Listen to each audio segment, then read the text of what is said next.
আজকের ভিডিওতে আমরা জানবো স্বাধীনতা দিবসে মোদিজি ঠিক কী কী ঘোষণা করেছেন এবং এগুলো আমাদের ভবিষ্যতের জন্য কতটা গুরুত্বপূর্ণ। প্রধানমন্ত্রী বিকশিত ভারত রোজগার যোজনা 1,00,000 কোটি টাকার এই প্রকল্পে বেসরকারি খাতে যে প্রথমবার চাকরি পাবে সরকার তাদেরকে 15,000 টাকা করে আর্থিক সহায়তা দেবে। মিশন সুদর্শন চক্র। श्री कृष्ण से प्रेरणा पा करके हमने श्री कृष्ण का जो सुदर्शन चक्र था उस सुदर्शन चक्र की राह को चुना। এই মিশনে এমন একটি প্রতিরক্ষা ব্যবস্থা তৈরি করবে যা জল, স্থল ও প্রতিটি দিক থেকে শত্রুর আক্রমণকে যেমন প্রতিরক্ষা করবে তেমনি পাল্টা আঘাত করবে। এটিকে অনেকটা ইসরায়েলের আয়রন ডোমের মতো বানানোর পরিকল্পনা রয়েছে, যা আগামী 10 বছরের মধ্যে অর্থাৎ 2035 সালের মধ্যে চালু করা হবে।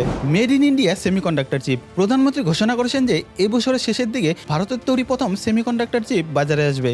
Next generation GST reforms. দীপাবলির উপহার হিসাবে নেক্সট জেন জিএসটি রিফর্মস আনা হবে, অর্থাৎ নতুন কাঠামোয় বেশিরভাগ পণ্যের জন্য দুটি প্রধান স্ল্যাব থাকবে, 5% ও 18%।